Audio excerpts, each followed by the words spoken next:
Warning, the following podcast is a shit show, and the individuals you are about to meet are idiots. Their opinions, anecdotes, and advice contain zero nutritional value. This is the critical human condition and all of its strangeness. This is life, according to an idiot. Woo! Welcome. We gotta give him some woos. Oh, woo. Oh, is that Christina Aguilera? Oh, Oh yeah. oh, woo. Give me a key. Give me a key to match. Is that what they call it? A, the key of A. A. I don't know keys or music. Do you want a D? B flat. B flat. B. Yeah, a lot of people don't know, but Mo went to Juilliard School of Music, so This is a D. D. there we go. There it is. Yep. Oh, there we go. Cool. Yeah, so here we are. We're back. We're back with another mini-sode. That's what that means. As you know, we always start off the mini-sodes with a good old woo, just to get you in the mood. Yeah, well, we usually do like vocal exercises before this, but we usually keep that secret and private. Right. We do like the Sharpay, like, what does she even do? Sharpay? What are you talking about? From High School Musical? Oh. I haven't watched High School Musical since I was in elementary school. It's like, wah, wah, or whatever the fuck. Sharpay, that was Ashley Tisdale's character. Wah, wah, wah, wah, wah. Sure. I know the guys played basketball to warm up for their musical numbers. Right. We should do that too, actually. We really should play more basketball. I've been telling you this for so long. Yeah. Me and you on the court, no one could stop us. Juke them out. We all know our dexterity is on point. Cannot be rivaled. Yep. As you have a pillow on your chair for back support. So before we start, as usual, I'd like to start with a Pledge of Allegiance. If you'd join me. I pledge allegiance to the flag, come on, of the United States of America. They're trying to revoke my marriage rights, I think. You don't want to do that, okay? All right. I would like to be married, ideally. All right, so it's a mini-sode. Hey, you listen to According to an Idiot. I'm Jeremy. I'm Mo. And today we are going to be talking about The Madhouse. What? What is that? From like a movie? The Madhouse, the asylum. Monster House? Like the old man who's like angry about people being on his lawn? His heavyset wife that fell into cement. Remember that? Into cement, and now she curses the house to eat children. It was such a weird movie for kids. Yeah. She died because like she was heavily obese and kids were taunting her. You're right, and like throwing rocks at her. And then she like got angry and she fell into that was actually really sad. Yeah, it was very sad, yeah. That poor old man loved her so much. Yeah. Anyway. Anyways, that's not even remotely what we're talking about. The Madhouse. By the Madhouse, I mean like insane asylums, essentially. Spooky. Honestly, I don't really know what this is going to turn into. Okay. Taking notes on this, I really lost direction like 7 different times. It took me forever to take these notes because I kept on like, anytime I found a tangent, I would follow it way too far and then catch myself and be like, this is not even remotely interesting or whatever. So I don't really know how this is going to turn out. That's basically the story of every single one of our episodes. Yeah, there's a lot of my notes. I just put X's through whole pages and I'm like, don't even talk about this one. Yeah. So I thought I would just sort of take us through a very, very cursory glance at the more unusual treatment of mental illness through the ages. But to this day, mental health and the treatment of mental illness is very taboo. So you can imagine back in the day, it was just triple taboo. Yeah, ultra bad. Ultra bad. Deluxe horrible. Some of that's kind of spooky and weird, and I thought we could talk about that. Yeah. So, again, we're going to see where this goes. I have absolutely no faith in this having any kind of narrative to it. I love that. But, Much like life, you know? well, there we go. That's a good way to look at it. There's not really a narrative until the end, and you look back on it and you're like, wow, there was a common theme this whole time. It was a madhouse. And that theme was, I'm a loser. Okay, so, start with the ancients. From the moment man could determine dysfunction in the mind of another, he sought to diagnose a cause. No matter how absurd, early theories to the causes of mental, page turn, illness But these ancient causes for mental illness sound, in modern context, very similar to the ravings of a lunatic, oddly enough. Here are some early theories and explanations of mental illness to our ancient ancestors. Sick. Numero uno. Angelic or demonic visitations. You get visited by an angel or a demon, and then it like turns your brain to scrambled eggs. Right. Number two, the influence of planetary bodies, like eclipses and gravity and stuff like that. So not trees. Not trees. Right. Like plants. Number three, atmospheric changes. The weather, stuff like that. Number four, got some occult forces, hauntings, possessions. That makes the most sense to me. And then we've got bodily irregularity. Periods. You got to poop. Right. It's making you schizophrenic. This is what I thought was strange. Political and economic ideologies. Okay, I could see that. Even back in the day. So like, oh, you're a socialist? Yeah, they knew. Fucking commie. Socialists be crazy. Communists, man. Right. That's the worst of them. Fuck them. And then also the effects of sin or self-indulgence. That's one that kind of was considered to be the cause for the longest. Yeah. Especially in places like medieval Europe and stuff like that. Right. Some early physical treatments for mental illness, oddly enough, had a lot to do with sleep. Okay. So sleep treatment is the practice of using deep sleep to restore and heal the mind and body. And in ancient Egypt, around 2900 BC, Imhotep, chancellor to the pharaoh and purported architect of the pyramid of Djoser, is credited with the creation of what's called incubation sleep or temple sleep. Okay. So with this, a mentally ill patient would be washed and then made to sleep overnight in a sleep temple. And afterwards, priests would perform rituals and interpret the patient's dream and decipher the cause of their illness. So really it was like dream reading kind of, you know? In ancient Greece, temple sleep was prominent in medical practices. In these temples, it was thought that there were snakes that would lick the eyelids of the sleeping patient to induce healing dreams. What the fuck? So mystical components aside, the priests then later interpreted the dreams in a conversational manner, which would often coax confessions from a troubled patient's mind and offer relief. So it's like therapy. Yeah, okay. Yeah, therapy's nice. What does this mean to you? And what does that mean to you? You know? Right, okay, yeah. You just get to nap beforehand, and that's so nice. You should bring that back. So jumping ahead a little bit, the patron saint of mental illness. I don't really know how to jump that gap. I guess we're just jumping into this. This is going to be a scattershot episode. The patron saint of mental illness? Yes. We have one of those? Yeah. The name's Mo. Oh my God. No. So Saint. I am no saint, sir. All right. So Saint Dymphna. Saint Dymphna is a Christian saint honored in the Catholic and Orthodox Church. She allegedly lived in 7th century Ireland, born the daughter of a king. According to legend, when Dymphna's mother died, the king's mental health declined drastically, and when pressed by his advisors to remarry, the king desired to marry his daughter. Ew. Because of her resemblance to her mother. Ew. Yeah. Having taken a vow of chastity, Dymphna fled to Belgium, where she founded a hospice for the mentally ill. Her father eventually traced her whereabouts and arrived in Belgium. The king ordered his soldiers to kill Dymphna's companions who had helped her escape, and ordered his daughter to return to Ireland and wed him. Yeah. When Dymphna refused, the Mad King struck her, cutting off her head. I would rather die too than that. What the hell? Then fuck your dad? Yeah, probably. Yeah, and be married to him? Oh, it depends on how hot your dad is. If like John Stamos was your dad, then like maybe, right? Is that Full House guy? Yeah. What?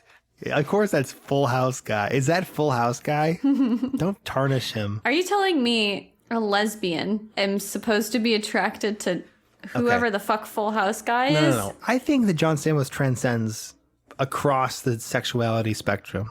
I feel like Ryan Gosling transcends. That's just your opinion. For me, because he's kind of like a femboy. You know what I mean? Kind of, yeah. No, I got you a little bit. He feels vulnerable and sensitive. He seems quiet. Yeah. He seems like he would cry after sex, and that's appealing, I guess, for me. But I guess the father would cry after sex, too, so I guess it's really a toss-up. Okay, I'm deeply uncomfortable with this. We're going to speed along.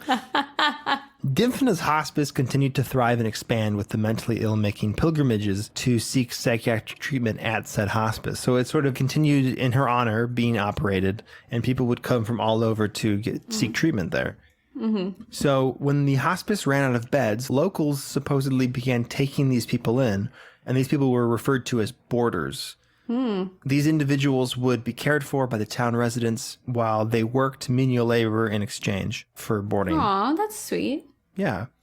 This tradition grew in this town. It's the town of Giel, Belgium. And at its peak in the 1930s, there were an estimated 4,000 boarders adopted by the residents at a given time.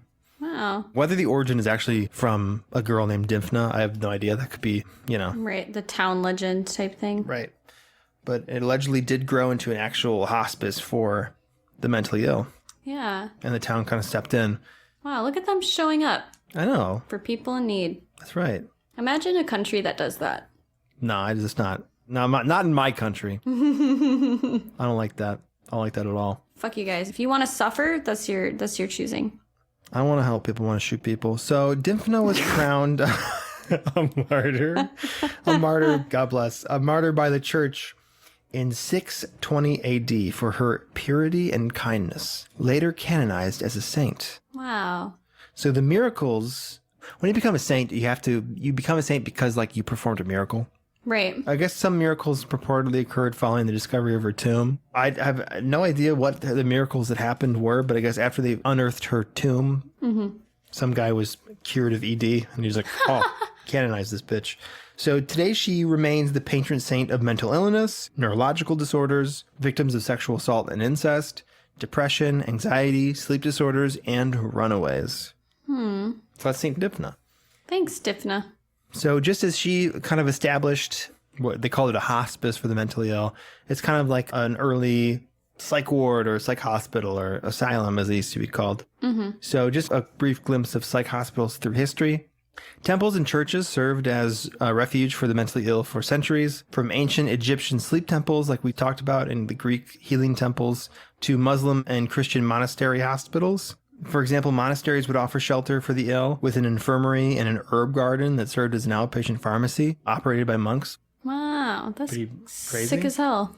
And a lot of work with mental illness and stuff advanced in the medieval Islamic world. So in the medieval Islamic world, I'm going to mispronounce this, Bimaristans Okay. were hospitals that treated all illnesses and issues, including mental illness. And these hospitals were made to serve all people, regardless of race, religion, gender, or citizenship. A property of Islamic law stated that no person in need could be turned away. And mentally ill patients were cared for with treatments that utilized exposure to natural sunlight, fresh air, clean water, and music therapy. So we're going to jump over to where all the fucked up shit is, which is medieval Europe. Nice. You can always rely on medieval Europe to produce absolute horrors. Yeah, holy hell. They were really just experimenting with the human form and how to make it suffer the most. I really don't know what was going on in medieval Europe. I don't know what it is about Europe specifically, mainly, especially Western Europe and Eastern, the whole continent, all of Europe. Just atrocity after atrocity. I'm sure that was happening all over the world as well. We just live in a Western society that Yeah. I just know that I know more about Europe than other parts of the world too.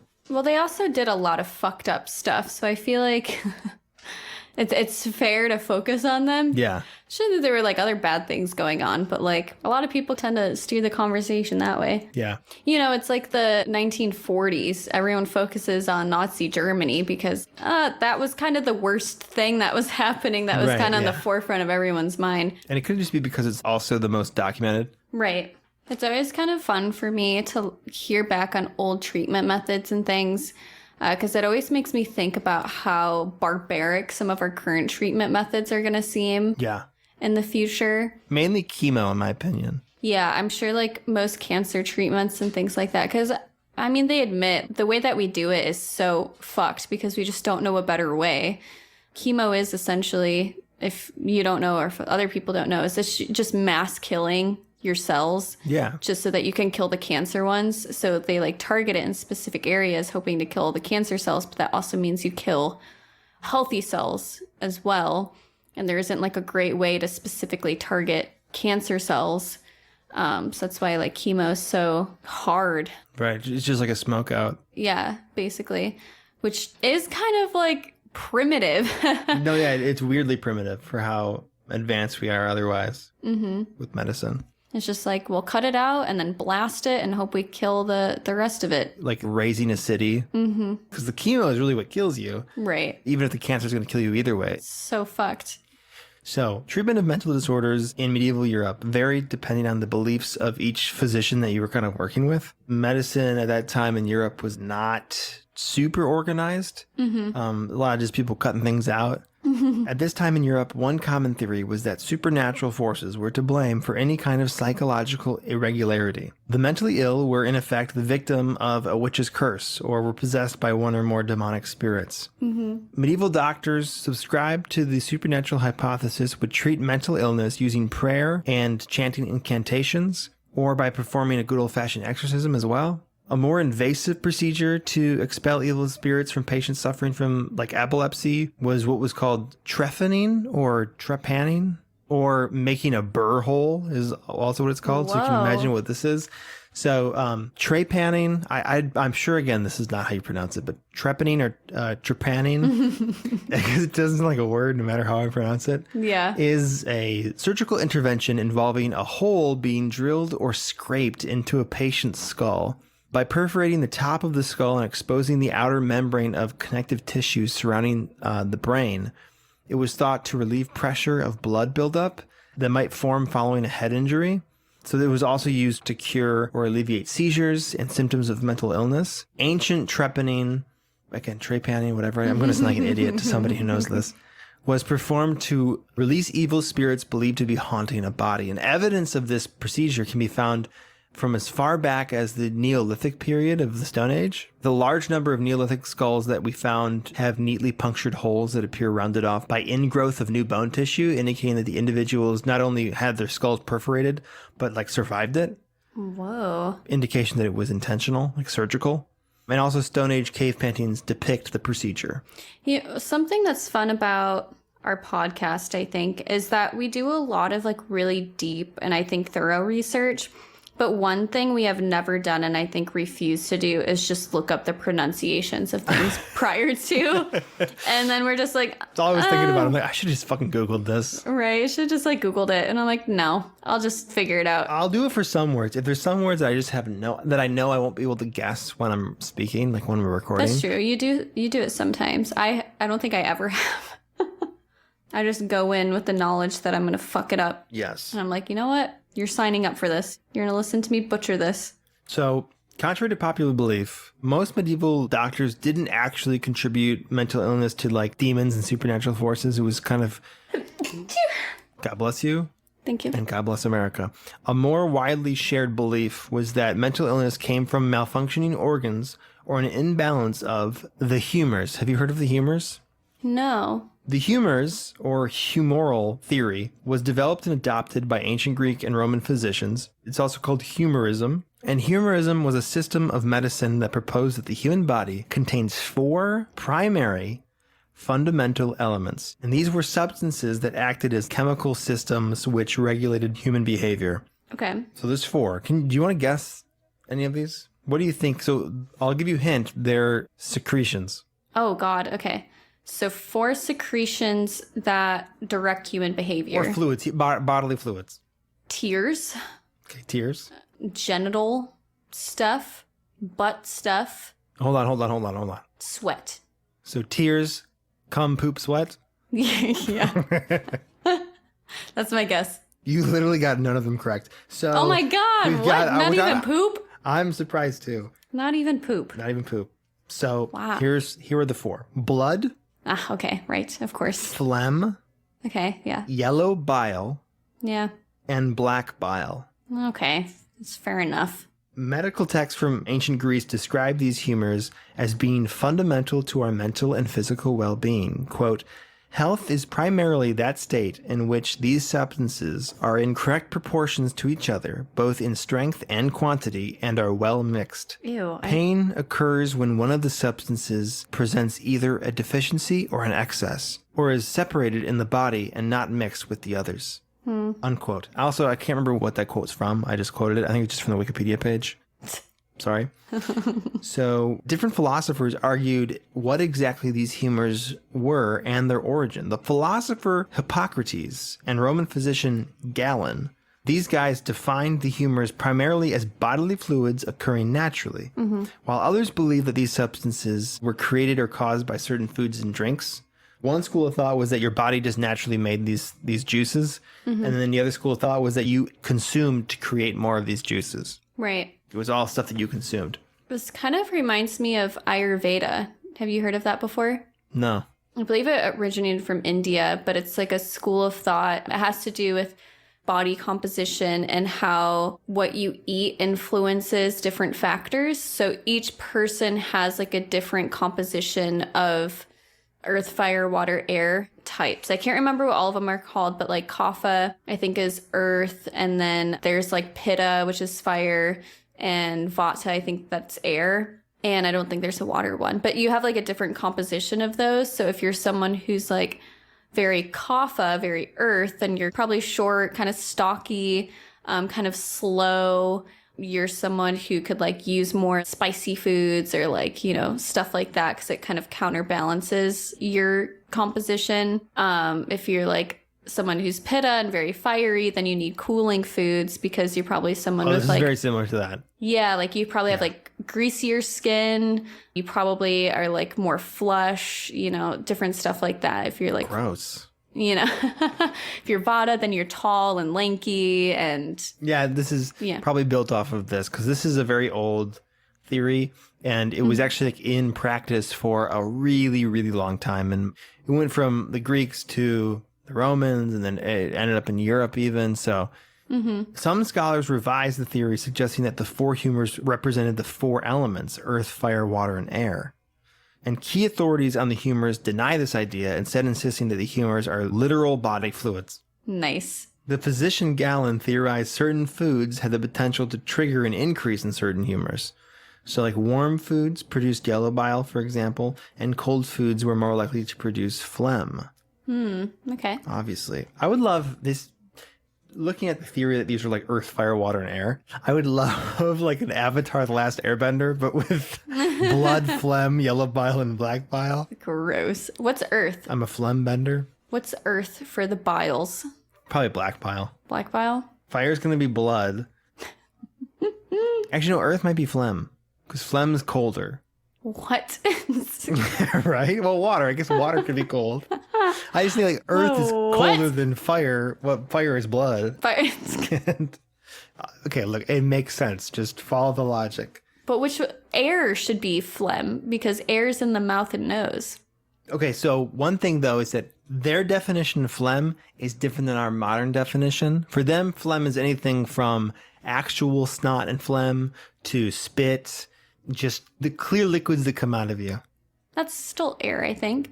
More air than bile or blood. Blood. So let's continue this, and then we'll decide which, if you're a phlegm bender or if you're a black bile bender. Ooh, the Black Bile Benders is a good name for a band. That sounds really cool. Bloodbender's a thing. In the show? Yeah. That's disturbing. Yeah, I remember Katara like met this old lady in the woods. I've never actually watched Avatar. I know. It was always on when I was a kid. I've watched some of it, but never actually the full thing. Wow. Jeremy. Yeah, I know. It's your project. That should be your project. So let's start with blood. So blood is also, the humor is also called sanguine. The blood is the product of food digestion. Your diet impacted the nutritional value of your blood, and the nutritional value of the blood was the source of energy for the body and soul. Blood was thought to also contain proportional amounts of the other three humors as well, meaning that a doctor could examine a blood sample to determine the balance of all four of your humors in your body. Okay. So the blood humor was also associated with a sanguine nature. I don't know if you've heard that word before, but it's like enthusiasm, activeness, like a social nature. And also these are also linked to different parts of the life cycle. So like blood is associated with infancy. My blood is very extroverted. That's what you're saying? Yeah, blood makes you talk. You got the blood pumping, you know? Okay. So each humor has a season, And blood season is spring because people with an excess of blood displayed characteristics associated with being hot and wet. Interesting. So number 2 is yellow bile. Yellow bile is associated with a choleric nature, ambitious, decisive, aggressive, short-tempered. It was believed to be the fluid found in the gallbladder and also in vomit and feces. It's associated with warm foods and overall dry and hot qualities. The season it's associated with is summer. Someone with an excess of yellow bile was thought to exhibit emotional irregularities like intense anger and irrational behavior. So you can imagine that yellow bile would probably be the root cause of mental illness back then. Wow. Okay. In some cases. So that's why they did bloodletting and stuff like that? Exactly. That's a big reason. Bloodletting was really inspired by the humors. So black bile. Black bile is associated with a melancholy nature. The word melancholy literally derives from the Greek word melanchole. That sounds like a woman's name. I was going to say that sounds like an artist, like Alanis Morissette. Ladies and gentlemen, melanchole. I'm definitely pronouncing that wrong, but still, and that stands for black bile. So melancholy means black bile. Wow. So depression was thought to be caused by an unnatural quantity of black bile secreting from the spleen. Back in the day, they thought cancer was caused by an accumulation of black bile in the area that the cancer was present in. Interesting. And the season associated with it is autumn and fall because of the cold and dry characteristics associated with both. So how do I fix my black bile? What's something you want to talk to your doctor about? I'm not, licensed to give you any medical opinions. I would say just start draining your blood. It's probably the safest way to go about it. Get in your bathtub and just start. What would the Romans do? That's what I want to do. Okay, the Romans would probably just kill you, actually. Yeah. I think you're very killable in the Roman... Probably, yeah. Yeah, in the Roman Empire. I'd be like, I want to fuck a woman. And they'd be like, okay. No, we only fuck boys here in Rome. Yeah, pedophilia was huge in ancient Rome. Pedophilia? Yeah.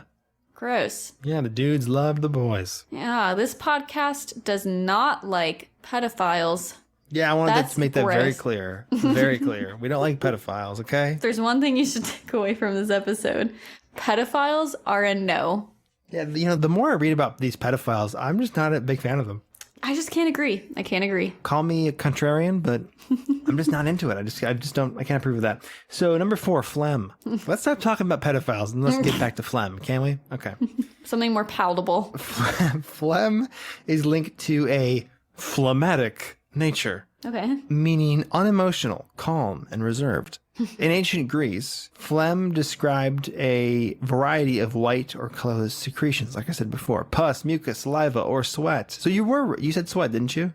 I said sweat and butt stuff, and you said butt stuff was connected to bile. Butt stuff isn't really connected to bile. Actually, no, you're right. You had 2 right. I did, yeah. Oh my God. Tears is clear, so that's phlegmy. Tears for fears. Yeah, you're right. I guess so. Tears are like sweat, right? Yeah, no cum so far. No cum. Phlegm as a humor was associated with the brain. Because as we know, your boogers come from your brain. That's the only thing that makes sense to me. And the season, winter, because of its cold and wet characteristics. Gross. Moving on from the humors, medieval doctors treated what was perceived as imbalanced humors through diet, primitive medicines, and bloodletting, most commonly with leeches. When it came to mental illness, medieval doctors diagnosed conditions like depression and schizophrenia, which were for the most part unknown at the time. Instead, they were seen as a result of an excess of black bile, which had always been known to cause melancholia. So to rebalance the humors of mentally ill patients, doctors resorted to a combination of the following. Emetics, which are substances known to induce vomiting when injected or administered orally. For example, these are used today in hazardous products like rat poison. In rat poison, there's an emetic in there for humans if they ingest it, because rats can't vomit. Okay. So it's not going to affect them, but it will make sure that the humans throw up the poison. And like today, vets use like hydrogen peroxide on like dogs and cats to make them throw up. Right. A common ancient emetic was a mixture of salt water and mustard water. So if you want to give yourself an emetic at home, I shouldn't be even saying that because it's a part of an eating disorder. So never mind. I'm sure if people had an eating disorder and were acting on it, they probably already knew. Probably. Well, they probably found it a different way than mustard water and salt water. Yeah. Also laxatives. So just poop, which is awesome. Mm-hmm. And then bloodletting, which is very small amounts of blood typically administered by a physician to be safe. Because, bloodletting is safe if you do it right. It's just like using drugs. I guess it's not the worst thing. It's just kind of pointless and like introducing yourself to infection. You say pointless. I say good. Some of us have found a lot of success with bloodletting, Mo. Yeah. No evil spirits are in my body thanks to bloodletting. Is that how it works? Yes. Don't you need an exorcism? No, you just start I'm cutting. just reading back your notes. I'm reading back your notes, bud. Hey, you know what? I need Don't you to be fucking fact consistent. check me. Don't fucking fact check me. God damn it. And lastly, a diuretic, which induces piss. So that's also what they would do. Or coffee. You can just drink coffee. Yeah, that's right. Absolutely. It's a diuretic. That's got two of them. You got the laxatives and diuretic. Or water. Just drink water. Yeah. Honestly, if I could give anyone advice, just drink water because it solves a lot of problems you might have. If you're not drinking water every day, you got to start. Get yourself a large water bottle. I know you feel like a nerd, but it's cool not to do that. Your piss will be clear. That's really cool. Yeah. That's really cool. That's it. That's the only benefit. Your piss will be clear. It's really cool. Yeah, it's very exciting. One thing with like my ADHD is that I have a really hard time drinking water consistently. Yeah. And like I'll go through the whole day without drinking water and I'm like, God, why do I have such bad fucking headaches? Why do I have a headache every single goddamn day? And I'm like, I have not had anything except coffee. Yes, absolutely. No, that was a big issue. Like when I started to drink water, I didn't get stomach aches or headaches. I just felt more awake because I was only drinking like sweet tea and coffee all day.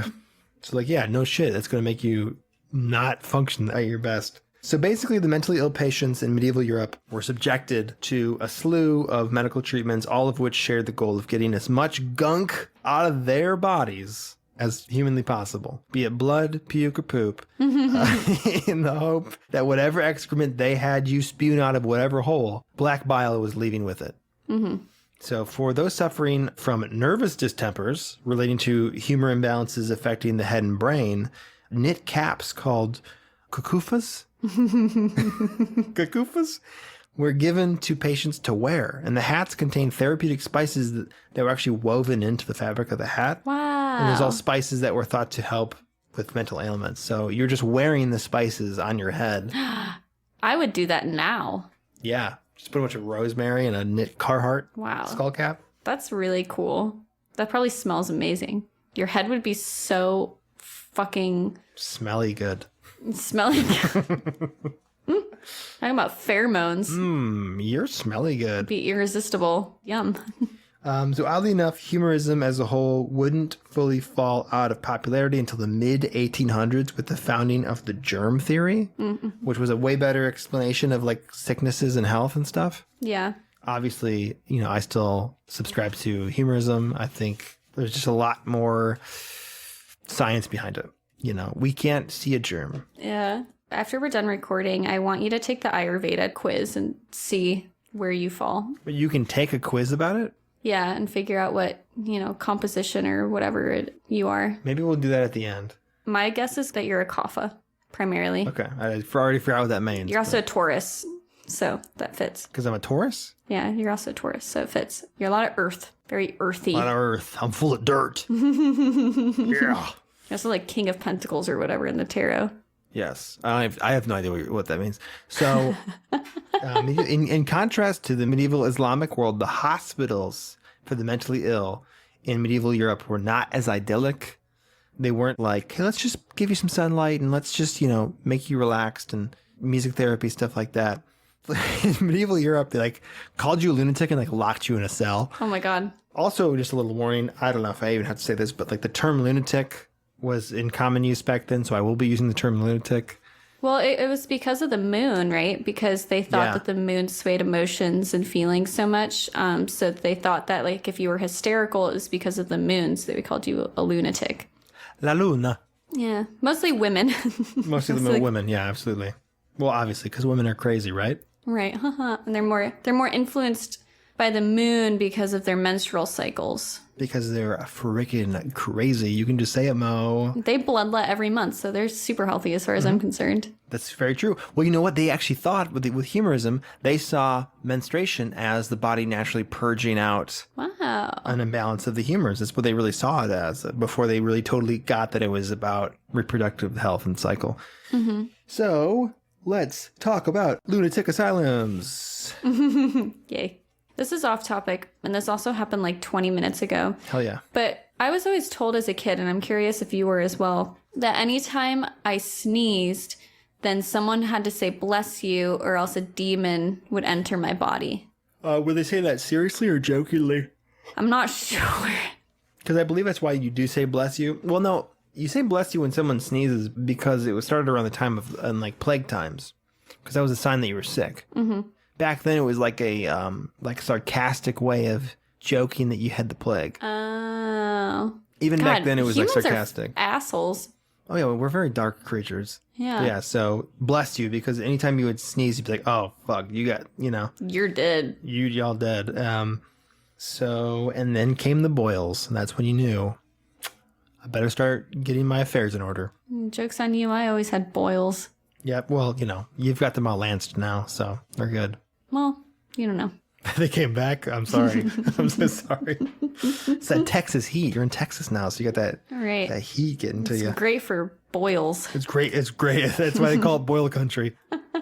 Out here in Boil Country. Okay.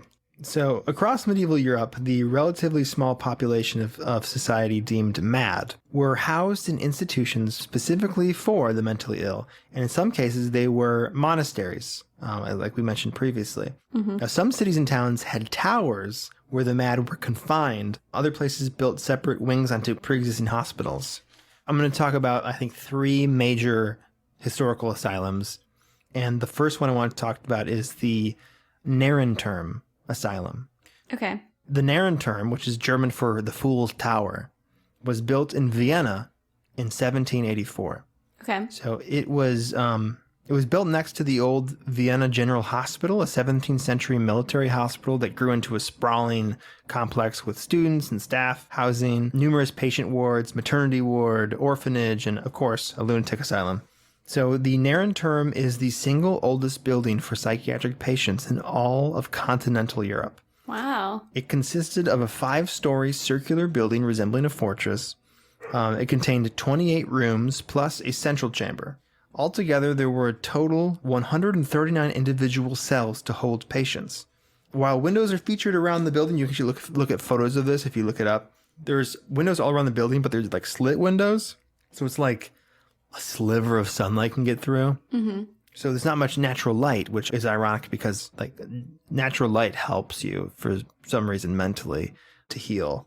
Well, it's probably because like humans are made to be outside, considering like evolution. Like that's kind of where we've been. So now our body's like, this means good. This is happy. I don't know. Just wait until 100 years from now, we're all going to be operating at nighttime.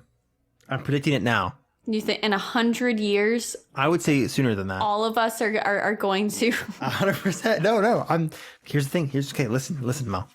With climate change. Okay. Yeah. The temperature is going to be rapidly increasing, becoming more, whether it's humid or arid, it's going to be hot as fuck everywhere. Okay. Yeah. And so to beat the heat, we're going to be inside during the daytime, preferably sleeping or whatever. Or even if you aren't sleeping, if you're working from home, you're still going to be totally indoors because you can't survive out on the outside. And then at nighttime, that's when everything's going to come alive and like businesses are going to operate at normal hours. Okay. We're going to become vampire people. I feel like we're going to be like, what's it called? It's like bi something. Bisexual. Bicentennial or something. Bisexual. Yes, that's what happens too. With no sunlight, you do become bisexual. So bisexual vampires, 50 years from now, Okay, this is like so off topic, but bisexual made me think of it. So The Sims, everything always goes back to The Sims. It has to. It's one of the trademarks of this. So they're like coming out with this update or something to make it so people can make their Sims straight. Hey, what? Which is really funny. And I feel like for like, people who don't really play The Sims or haven't before, is like it might come out as pride or, them being liberal or progressive or whatever, because then you can have gay Sims, you can have queer Sims, and they also have like pronouns and things. But it's funny because Sims have always been like pansexual. Yes. Like they would fuck anyone and anything, and it never mattered at all. Like they like never saw gender when it came to sex. If you weren't careful, like your straight Sim would like become too good of friends with his male best friend and like you could accidentally press kiss and you'd fall in love. Right. Yeah. And they would get married and stuff. Like everybody is a romantic option. Right. Like if you become good enough friends with anybody as a sim, you can then fuck that person. Right. Which is honestly, I never thought of that, but it's very like very progressive. Ultra progressive in terms of like very progressive for them. Yeah. Yeah, it's like they're begrudgingly making it an option to be straight or, you know, some other sexuality or whatever. It's just like the safety on a gun. It's like that. It's so I can't accidentally right. have a gay relationship in my Sims game. Yeah, so the Naren term. So the construction of the Naren term was devised following the discovery of underground dungeons beneath Vienna that had been used by local Capuchin monks for housing their mentally ill brothers or loved ones and neighbors. Not clear, I'm not sure, but they would house the mentally ill people and care for them, but they would keep them underground in these tunnels in secret. Like it kind of is the start of like keeping your mentally ill tucked away, you know? Mm-hmm. And so from there, in that same area, they said, well, let's just build a hospital for these people. A hospital in the loosest terms possible. It's really just a jail. Right. But so an additional factor that prompted its creation was that Emperor Joseph II, the Holy Roman Emperor at the time, had discovered similar institutions during a visit to France. Okay. The Naren term marked the dawn of madhouses and sentencing the mentally ill people to an existence of isolation and a kind of secrecy.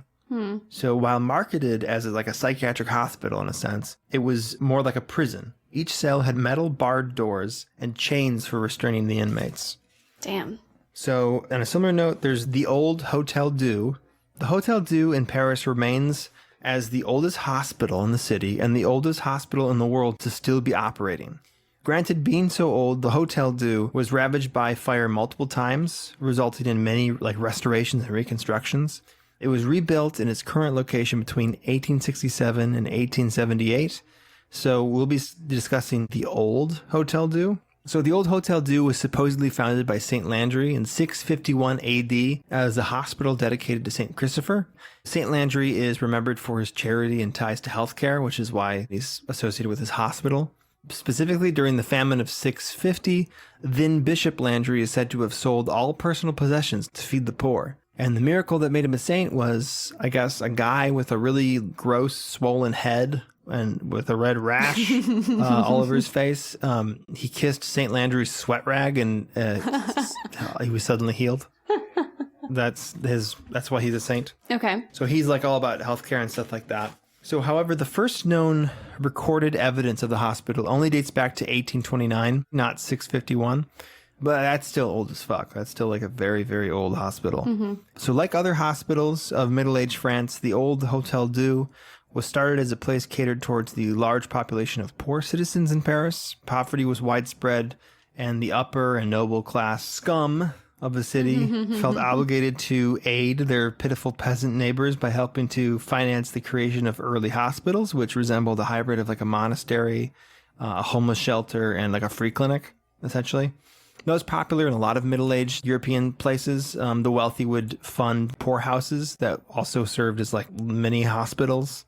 So the poor and sick could receive lodging, food, and healthcare. And by the 17th century, these hospitals began to be specifically designed as either what's called Hôpital Général, which is General Hospital, or Hôpital d'Enfermement, which means asylum. So either it was General Hospital or an asylum. The old Hotel Dieu was classified as an asylum.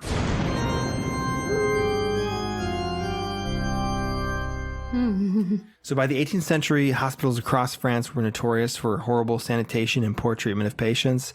This was evident by their high mortality rates. They were, for the most part, filthy, run-down, overcrowded, and very dangerous. The Hotel Dieu at this time, according to medical historian W.F. Bynum, was, quote, the most unhealthy and uncomfortable of all hospitals. The Hotel Dieu boasted an overall mortality rate of around 25%. Whoa. That's remarkably insane. Yeah. So despite being the largest Paris hotel with 1,200 beds, most beds held 3 or more patients at once, with the 1,200 max occupancy being completely disregarded as over 3,500 patients were admitted at any given time. Wow. So you were sharing a bed with 3 people. Whoa.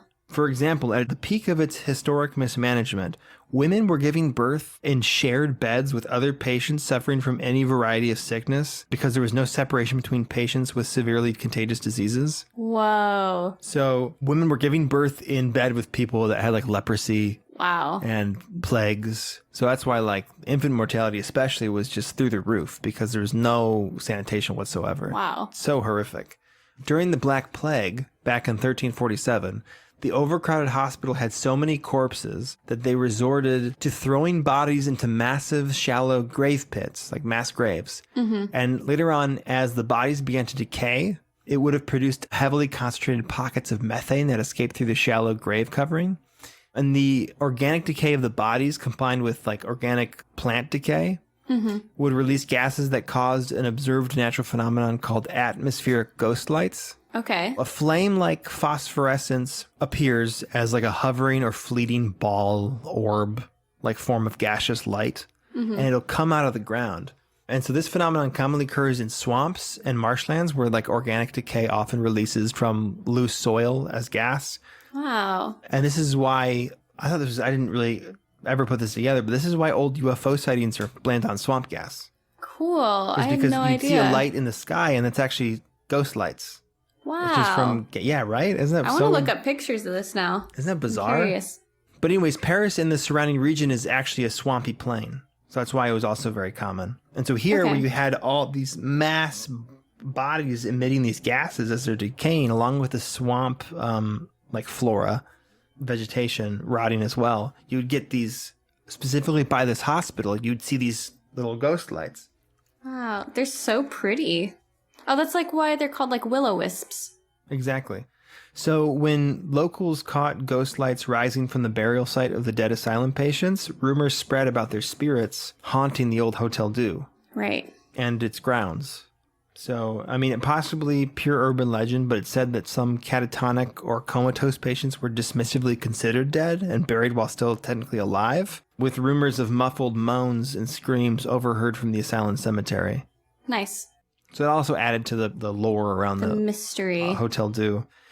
Following a fire in 1772 that destroyed a majority of the hospital, people started, like, prompted a conversation about, like, hey, we need to make hospitals safer. Right. And then Thank God. From there actually standards started to be made. But there are many more notable hospital asylums that were founded during the medieval period and into the Middle Ages across the world. But one that stands out as the strangest, saddest, darkest, most notorious asylum in history is Bedlam. Okay. The Priory of St. Mary of Bethlehem was founded in 1247, originally located near Bishopsgate on the outskirts of the walls of London, and then later on in 1676, the institution would be relocated a couple more times in its life, and right now it's like still near London, but in a new location anyways. This was a hospital by medieval terms, which was any institution that was supported by charity and or taxes for the care of the needy. So this was like a religious hospital. And to display obedience to the Church of Bethlehem, clergy members and patients were forced to wear uniforms or cloaks that had like the star of Our Lady Bethlehem on it, which is a 5-pointed red star. Then over time, the hospital slowly became less religious and more secular. But in 1547, Bethlehem Hospital was granted by King Henry VIII to the City of London as a hospital that would specifically house and treat the mentally ill. Okay. And so Bethlehem is also another way this hospital was pronounced. Language was really weird in that area back then. Like different dialects would produce different ways you would say names. Yeah. So Bethlehem was the primary name people referred to it as. And over time, it turned into Bedlam. Okay. So Bethlehem, then Bethlehem, and then Bedlam. While Bedlam wasn't granted to London for the primary purpose of housing the insane until 1547, there is evidence that it had been treating mentally ill patients as early as 1403. In records taken by charity commissioners during a visit in 1403, the commissioners took note of each patient, which included 6 male patients categorized as mente capti, which is a Latin term meaning insane.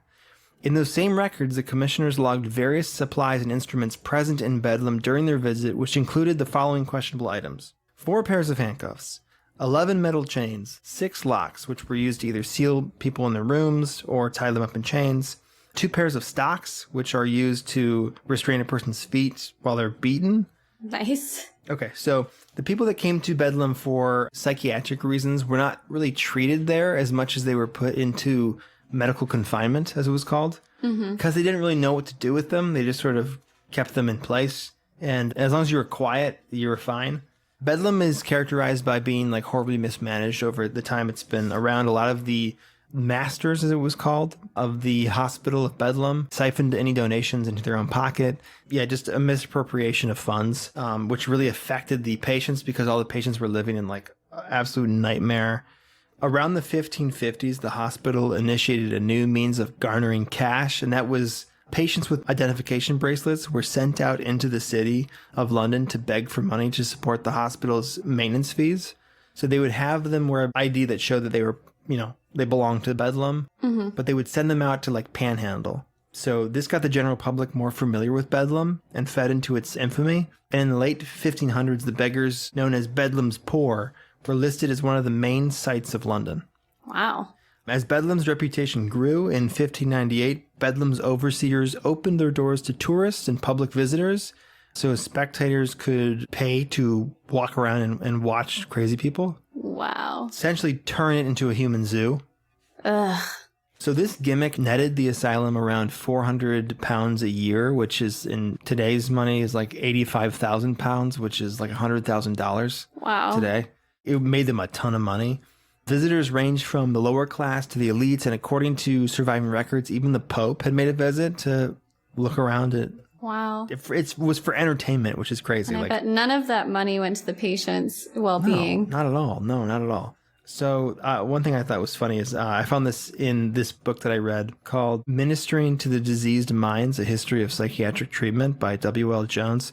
There's an account of a stocking weaver named William Hutton, who in 1749 walked from Nottingham to London to sightsee, and he visited some notable churches which had free admission. He was poor, so he just went to whatever places were free. Quote, 1 penny to see Bedlam was all I could spare. In the hospital, he met, quote, a multitude of characters and heard a variety of curious anecdotes. So, like, you would just go there to look at these crazy people talking about crazy things. So, like, literally just tourists walking through a mental asylum of people that were out of their cells, walking around screaming. Despite the money pouring in from the public viewings, inmates still commonly faced horrible living conditions, sleeping on thin beds of straw and chained to walls for any length of time in response to poor behavior. The new channel of revenue did, however, get used to pay for Bedlam's next evolution, a new hospital built in 1676 in Mooresfield, its image far grander than the previous hospital. Bedlam 2.0 was constructed with inspiration from the Tuileries Palace in Paris, which was home of King Louis XIV. The hospital's 540-foot-long facade, decorated with Corinthian columns and topped with a domed tower, made it look far closer to a parliament building or a royal palace than an asylum. Weird. The new opulent madhouse overlooked a front lawn of formal gardens with tree-lined promenades, and a British antiquarian, John Thomas Smith, wrote in reference to the new Bedlam, "It was for many years the only building which looked like a palace in London." Bedlam's regal reinvention was also part of a movement to rebuild London into a modern and visually impressive city after the Great Fire destroyed much of its medieval architecture. Yeah. And there was an anecdote I read where this guy was showing his friend around the city, and he pointed to Bedlam and he said, "What do you think that building is?" And he said, "Well, that's definitely where the king lives." And he's like, "No, that's actually a madhouse." Wow. Nothing else in the city looked quite like Bedlam. It was like gorgeous on the outside, and the inside it was falling apart. Yeah, on the inside it was a horror show. This version of Bedlam was called a palace for lunatics. At the same time, private asylums were opening up across London, so Bedlam's gaudy estate was also a way to visually break away from the crowd. And with the beautiful architecture and landscaping implying that Bedlam was the highest quality asylum with the highest quality care. But time would reveal this to be quite the opposite. Having been built after the Great Fire, Bedlam was constructed atop the rubble of London's old Roman wall. Because of this, Bedlam's foundation was unstable and compromised. Firstly, the massive palace facade was so heavy that it cracked soon after completion. This caused rainwater to leak through into the building, and the damage worsened to a point where all the rooms inside would run with water anytime there was a rainstorm. Wow. So while the outside retained its regal appearance, the interior was a run-down nightmare. But Bedlam 2.0 found continuous success with admitting tourists, and the institution remained a fundamental attraction visited by the average Londoner on a special night out on the town. And I mean, it was like as common as going to see a movie. Wow. The concept of insanity was much different at the time, with the belief being that almost anyone can fall into madness from like a variety of circumstances. So a visit to Bedlam also was like a way to serve as like a lesson to the public. Yeah. The lesson was more like, keep your darker impulses and like natural instincts in check, or else you might lose control of yourself and become mad. One of the ideas was like sin was the reason why you went mad. So like you just weren't in check of like your anger or your sexual desires or your drinking. So over time, Bedlam grew throughout the English lexicon. Exceedingly crazed individuals and difficult psych patients might be called stark Bedlam mad. That was a popular phrase. And following the Relief of the Poor Act in 1601, it was called the Relief of the Poor Act, which stated that only the poor who were incapable of working could be cared for by churches and public asylums. All other poor people had to go to workhouses or prison. So obviously there were some homeless beggars that would pretend to be crazy to avoid going to a workhouse or a prison. Right. And those people were called Tom O'Bedlams. Wow. So like if you're able-bodied, you have to work. Absolutely. What the fuck? Soon Bedlam became interchangeable with chaos and mass confusion or panic. And I don't know if you've heard the term before, but like we use it in the States still. Like it was absolute bedlam. No. Like I just saw it in an article where it's like Biden faces bedlam regarding whatever policy. Whoa. It's a term that we use today. I had no idea. I never heard that before. If you're going Black Friday shopping, you go to Best Buy to pick up like a brand new PC or something, and it's like absolutely mad in there. People are rushing all over the place. You'd say, oh, I went to Best Buy. It was absolute bedlam. Huh. Cool. I'm going to have to like incorporate that into my vocabulary. London, which at the time was plagued with poverty, crime, corruption, and inequality, was often referred to as being a bedlam. Or on a larger scale, the world would be referred to as a bedlam. In 1815, the Palace for Lunatics was demolished, erasing the failed hospital as well as any trace of the inhumane treatment that occurred inside. Yeah. Literally, like water would just run down every single wall of every room in that building anytime it rained, you know, and like people would sleep on the floor. People would be like left chained to a wall for days. Wow. You would be dunked in cold water as treatment for if you were like going into a psychosis. They would strap you to a chair and they would just drop you into a tub of ice water. Wow. And then pull you back out and then put you back in. Another method they would use too is they would put you in a chair on a rope and spin you so fast you threw up. Ooh. And they would just keep on doing that because they thought that would help you. And like the shock therapy and like That came later. lobotomies. Yeah. All that stuff came later, but this is even more primitive. This was like beating you because they thought like beating you would beat it out of you. God. Putting your feet in stocks and beating you. I'd rather be in prison. It was definitely like a fucking POW camp. Like it was really fucked up. But back then, that's just what you did to people that were mentally ill. You just didn't know what to do with them. You just fucking beat them. You made them worse. Ugh. Yeah. Absolute bedlam. Yeah. Holy hell. That's all I have on that. Again, that was kind of all over the place, but No, I think it was good. there are a lot of horrors in this world, and a lot of them are in places where you wouldn't expect. Yeah, that was not what I was expecting. I mean, I think it's good and important though to like take little trips down memory lane and history and like remind ourselves like where we used to be and kind of like where we are now. Yeah. And kind of like how we can see ourselves hopefully growing Yeah, hopefully. in the future, you know, who knows, but that's wild. Because I mean, like mental illness now is still like so misunderstood, you know, looked down upon and stereotyped and It's still like taboo. Like it's still kind of the same. There still isn't that idea of like, let's just put them away somewhere. Like, I don't want to deal with that. Yeah, like out of sight, out of mind. Like the Kennedys. Remember that we talked about that in our lobotomy episode? You know, fucking JFK's sister was manic or something. And so they bored a hole in her head and they put her in a psych hospital and forgot about her. Right. So like it was very common up until, honestly, Still is. still is. Like, but I mean, it was more socially acceptable like in the 50s and 60s. You know, into the 21st century, I think it became more taboo to do that as well. But I mean, all these solutions too, like lobotomies for people with mental illness, these solutions were all about like stomping out the soul of a person to make them stop. You know, whether it's dunking you in ice water until you're fucking traumatized, or electroshock until your brain's pudding, or lobotomy until your brain's pudding, like shut them up. Like, they don't actually care. We don't know what we're doing. We just want this to stop. But really, they're causing irreparable harm. Right. We didn't know what we were doing. And that's the most dangerous. When a group of humans don't know what they're doing, but they're on like a righteous cause, that's when they're the most dangerous. They're like, we're trying to, this is for the greater good. It's like, oh, fuck. Well, it's like that meshed with a complete lack of empathy.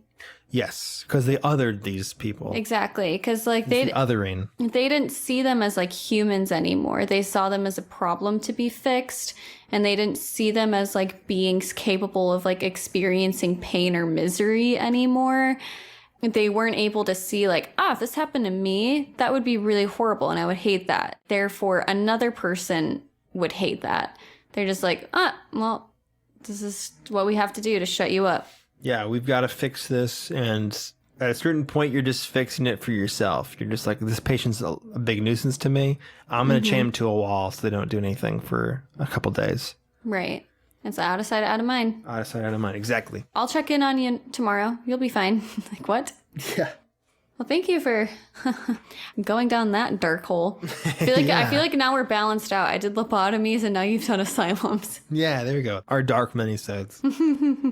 Interesting, though. Interesting and important. And we threw some Sims in there, so it lightened it up. yeah. We talked about the Sims. So we're fine. We're good.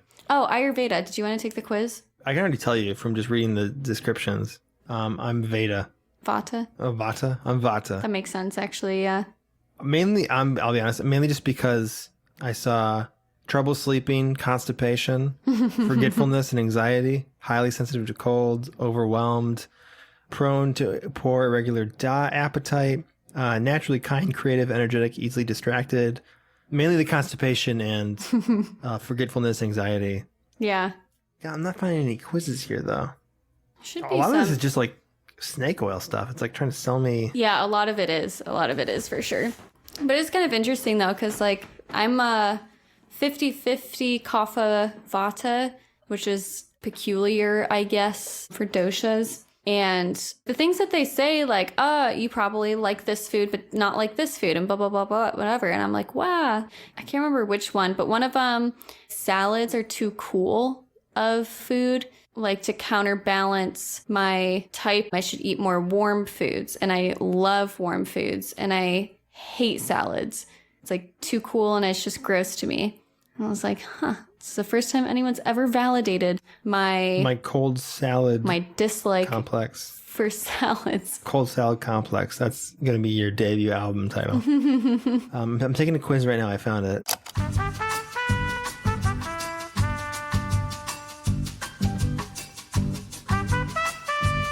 Veda. Nice. Veda. 80% Veda. Yeah, that makes sense. And then 10% Pitta. Pitta. And then 10% Kapha. Kapha. Kapha. I got all the pronunciations wrong. Wow, I was way wrong. Constipation. Woo. Nice. Veda, Veda, Veda. I can't poop. Vata. Vada. Whatever. I like Veda more. Vada. Well, yeah, read about it. See what it says and tell me how accurate it is. And if y'all are curious about your humors and biles, Ayurveda probably won't tell you, but it'll tell you something kind of similar, which is fun. Yep. I found this one on Chopra or chopra.com/dosha-quiz. They did make me give them my email, so I gave them my throwaway email. Nice. So maybe don't use that one if you don't want to give your information. Yeah. Well, thanks everyone for listening to our fun little mini-sode on asylums. That wasn't fun, but it was informative, at least. Hell yeah, that's what I like to hear. It wasn't fun, but it was informative. Fantastic. I enjoyed it. I thought it was cool. I thought it was absolute bedlam. Well, people have a lot of fun listening to true crime and stuff where it's people literally getting murdered. So I feel like if people are allowed to find that fun, I think that we're allowed to find this fun. No, people love suffering. When we're talking about cum and what bile that is. Cum and poop and chains. That's what we've been talking about. And cutting ourselves to let our blood out. Blood in our leeches. Yum. That's so cool. Cold salads, all that stuff. Be bisexual. Yep. Well, If you guys enjoyed this episode, feel free to let us know or send us any ideas for episodes or feedback that you would like to give. Or if you just want to say hi, you can email us at accordingtoanidiot@gmail.com. You can also stay up to date on episodes coming out and extra fun little images and whatnots on our Facebook and Instagram at According to an Idiot, or our Twitter at Idiots Accord. If you want to be real cool, we have a lot of fun extra content on our Patreon with ad-free listening as well, early releases to our episodes, and we are now starting a new project where we're going to be having exclusive episodes on Patreon as well. So if any of that interests you, be sure to hop over there, vote on your topics, suggest some that you would like. We always screen our topics beforehand with our patrons so you can get some good, I don't know, fucking... Get that good. Get your opinion in there, I guess. That's what I'm trying to say. Get your good in there. Get your good opinion. Also, review us on iTunes and Spotify, because we are a grassroots institution here and mostly get spread by word of mouth. So leaving reviews on iTunes, Spotify, all that fun stuff lets other people find us a lot easier. So if you don't mind taking a few seconds to do that, it really does help us out. It's 222 right now, angel numbers, so you're meant to do it. Woo. You just gotta. What's 222? For angel numbers? What is 222? It's 2:22 for me right now, PM. Oh, see, it's 3:22 for me. Boo. In Michigan. I've been seeing a lot of angel numbers lately. Have you? Yeah. It's probably just coincidence. I don't know. I just wanted to say that. I just wanted to step on your dream for a second. Just coincidence. We're gonna hang up, and then I'm gonna tell you okay. how crazy this has been for me, and you'll change your tune. Okay. Well, real quick and in a hurry. We'll find it. We'll find out. Anyways, fucking bye. Bye, everybody. I hope you enjoyed this, and I enjoyed letting you hear it. So I will see you in time. I love you guys.